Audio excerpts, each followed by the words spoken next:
योगाबद्दल तुम्ही का गंभीर नाहीत? कारण योगाने जर तुमचं आयुष्य बदलत असेल, योगामुळे जर तुमचा ताण तणाव कमी होत असेल, योगामुळे जर तुमच्या जगण्यामध्ये बदल होत असेल, शरीरामध्ये बदल होत असेल, योगामुळे जर तुम्ही दिवसभर तंदुरुस्त राहणार असाल, तुमच्यामध्ये एक आत्मविश्वास येत असेल, तर योगा तुम्हाला जॉईन करावा लागेल.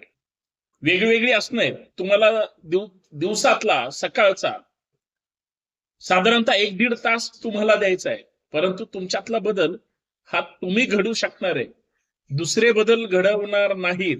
आणि एक गोष्ट लक्षात घ्यायचं, दररोज फक्त काही मिनिट स्वतःसाठी दिल्यानंतर बराच काळ तुम्ही स्वतःसाठीच निरोगी राहू शकता. ही ताकद या योगाभ्यास मध्ये आहे. हे जे सुरू आहे हे कुणासाठी सुरू आहे, हे जे करणार आहोत हे कुणासाठी करणार आहोत, आणि हे जे करायचंय हे कुणासाठी करायचंय, या सुद्धा गोष्टी या समजून घेतल्या पाहिजेत. मित्रांनो, सर्वांना नमस्कार, गुड मॉर्निंग. मी संतोष शिंदे, एक योग शिक्षक आहे. सुप्रभात. योगाच्या माध्यमातून धनकवडीमध्ये आपले योगा वर्ग चालतात, आणि माझा असा विश्वास आहे की युट्यूबच्या माध्यमातून किंवा प्रत्यक्ष योगा वर्गावर आपण जे बदल करू शकतो, आपण जे चांगलं देऊ शकतो, खरं तर हे स्वतःसाठी आहे. तुम्ही कुणाला काही देणार नाही, तुम्ही स्वतःचा वेळ फक्त स्वतःसाठी काढणार आहात. हे फार महत्वाचं आहे. काय करायचं योगामध्ये, काय केलं पाहिजे, तर चांगले योग प्रकार करणं अपेक्षित आहे. आणि स्टेप बाय स्टेप, म्हणजे प्राथमिक हालचालींपासून जर छोटी छोटी आसनं चांगल्या पद्धतीनं केली, तर शरीरांमध्ये बदल घडवायचा असेल तर शरीराला अगोदर सवय लावावी लागेल. ताठर शरीर हे लगेच लवचिक होणार आहे हा चमत्कार कधीच होऊ शकत नाही. नेहमी म्हटलं जातं की वयस्कर माणूस हा कधीच तरुण होणार नाही, परंतु वयस्कर माणूस हा निरोगी राहू शकतो. त्याच्या नियत वयोमानानुसार त्याला जे अपेक्षित आहे ते होणारच आहे. पण तोपर्यंत तो जर कुठल्याही आजाराविना निरोगी आणि एक सक्षम तंदुरुस्त राहिला तर तो 100 पर्यंत जाऊ शकतो. हा निसर्गाचा नियम आहे.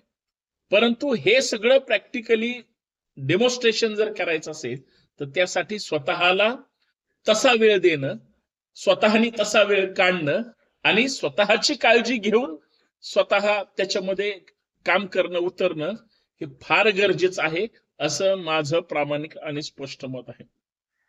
कारण लक्षात घ्या, आज प्रत्येक घरामध्ये महिला भगिनी आहेत किंवा पुरुष मंडळी आहे, आणि सोयीनं काही जण योगा जॉईन ही करतात, पण 2-4 दिवसानंतर, 8 दिवसानंतर, महिन्यानंतर ते सुट्टी मारतात. त्यांचं असं म्हणणं असतं की लगेच आमच्यात बदल झाला पाहिजे. लगेच बदल तर कुणाच्यातच होणार नाही, परंतु जर बदल करायचा असेल तर तो स्वतःपासून सुरुवात करावी लागेल. अडचणी काय असतात? आतापर्यंत तुम्ही प्राथमिक हालचाली पाहत होता. वजन कमी करायचंय, प्रचंड ट्रेस असतो, गुडघेच दुखतात, पाठीच्या मणक्याचाच त्रास आहे, हाडांची झीज होते, गॅसचाच प्रॉब्लेम आहे, पित्ताचाच प्रॉब्लेम आहे, झोप लागत नाही संध्याकाळी, चिडचिड होते, असंख्य गोष्टी आहेत. पण त्या सुरुवात कुठून होतात? आपण जे खातो आणि ज्याच्याकडे आपण दुर्लक्ष करतो त्याच्यापासून. त्याचीच काळजी घेतली तर त्याच्यात बदल होणार आहे की नाही? 100% होणार आहे. पण हे सगळं कुणाला करायचंय? कोण करू शकतं? स्वतः करू शकतात, दुसरा कोणीही करणार नाही. आणि दुसऱ्याला करायचं असेल तर तो तेवढा तुम्हाला वेळ देऊ शकणार नाही. तुम्हाला हा संपूर्ण व्हिडिओ शेवटपर्यंत बघितल्यानंतर तुम्हाला कळेल की आपल्या शरीरात बदल काय असतात, आपण काय बदल केला पाहिजे आणि आपण काय बदल करू शकतो. कारण ह्या सगळ्या गोष्टी फार महत्वाच्या आहेत. कारण प्रत्येक माणूस धावपळीच्या या जीवनामध्ये ज्या पद्धतीनं आयुष्य जगतोय हे फार भयानक आहे, आणि याच्यात आम्ही बदल करणार आहोत की नाही? कारण एका जागेवर दिवसभर बसून, दिवसभर काम करून फक्त खायचं आणि बसायचं, ठीक आहे, तिथंच बसून काम करत असल्यामुळं तुम्हाला कदाचित बाहेर धावपळ करायची गरज नाही. पण एका जागेवर बसून वाढणारं वजन, तुमच्या शरीरात होणारे म्हणजे जाडपणाचे बदल आणि वेगळ्या वेगळ्या आजाराला निमंत्रण, या सगळ्या गोष्टी आपल्या स्वतःच्या कामाच्या एकंदरीत तणावामुळे आहे की नाही? एका जागेवर परत दिवसभर काम, डोळ्याला त्रास, मानसिक सुद्धा त्रास, ताणतणाव, इतर सगळ्या गोष्टी, या सगळ्या गोष्टींवर मात करणार आहात की नाही? बर, या सगळ्या गोष्टींना रिलीफ कशाने मिळेल?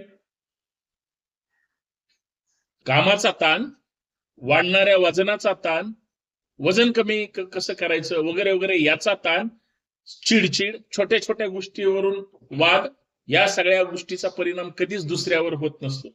दुसरे तुम्हाला गंभीरतेने घेतील असं काही नाही, पण ज्यावेळेस त्याचा परिणाम स्वतःवर होतो त्यावेळेस तो आपल्या आरोग्यावर होतो आणि साहजिक आहे आपल्या एकंदरीत जगण्यावर सुद्धा होऊ शकतो. हा दुष्परिणाम आहे, हा नुसता परिणाम आहे आणि त्याच्यातून बाजूला निघलं पाहिजे. आणि मग वजन ज्यांचं जास्त असतं त्यांना लवचिक व्हायचं असतं, फारच सडपातळ जास्त असतात त्यांना थोडं जाड व्हायचं असतं. परंतु कोणीही एका वयाच्या मर्यादेनुसार लवचिक होण्याला किंवा आपलं शरीर सडपातळ आणि आपल्याला फ्लेक्झिबल करण्याला फार कष्ट घेणं अपेक्षित आहे. आणि सगळ्यात महत्वाचं, हे सगळं आयुष्यभरात चालूच असतं, पण झोप, ज्याला शांत झोप लागते तो सर्वात सुखी माणूस असतो. दिवसभर जो काबाड कष्ट करतो त्याला लागली झोप लागते, परंतु जो दिवसभर धावपळी ताणतणावात जगतो त्याला संध्याकाळी झोप लागतेच असं नाही. योगा तुम्हाला याच गोष्टीकडे घेऊन जातं.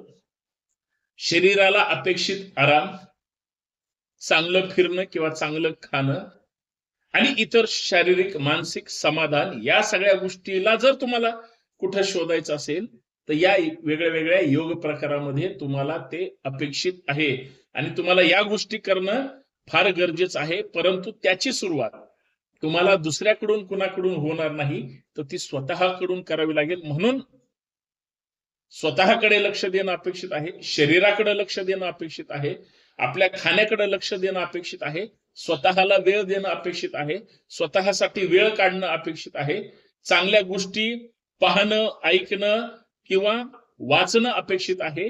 आणि त्याच पद्धतीनं तुमची भाषा सुद्धा बदलू शकते. जर तुम्ही चांगलं वाचलं, बोललं, चांगल्या लोकात राहिलात तर चांगलं बोलू शकता. वाईट लोकांमध्ये राहिलात किंवा वाईट गोष्टी पाहत राहिल्या तर त्या पद्धतीने वागू शकता. म्हणून आपला आहार विहार हा जर चांगला असेल तर सगळ्या गोष्टी चांगल्या होऊ शकतात, एवढंच मला सांगायचं. आणि त्याच्यासाठी तुम्हाला कोणी चांगलं सांगायला येणार नाही, परंतु सुप्रभात योगाच्या माध्यमातून आपण या चांगल्या गोष्टी फक्त प्रयत्न करतोय. शेवटी तुम्हाला ठरवायचंय की तुम्ही काय करू शकता. तुमच्या शरीरातले बदल हे तुमच्यासाठी महत्वाचे आहेत, दुसऱ्यासाठी नाही. तुमचं स्वतःकडे लक्ष देणं हे तुमच्यासाठी आहे, दुसऱ्यासाठी नाही. तुम्ही स्वतःपासून सुरुवात केली निरोगी राहण्याची तरच दुसऱ्यांना निरोगी ठेवण्याचा प्रयत्न करू शकता. बाकी तुमच्या हातात आहे. आणि या सगळ्यांचा शेवट एवढंच मला म्हणायचंय, योगा जॉईन करा, स्वतः वेळ काढा, वेगळे वेगळे योग प्रकार करण्याचा प्रयत्न करा आणि निरोगी राहा, शांत राहा, निवांत राहा आणि हेल्दी राहण्याचा प्रयत्न करा. करे योग रहे निरोग. धन्यवाद. हे पाहत चला. असेच इतर व्हिडिओ सुद्धा मोठे जे लाईव्ह आपलं योगा सेशन असतं ते पण पाहत करण्याचा प्रयत्न करा किंवा प्रश्न विचारा, त्याच्यावर चर्चा करूया. धन्यवाद.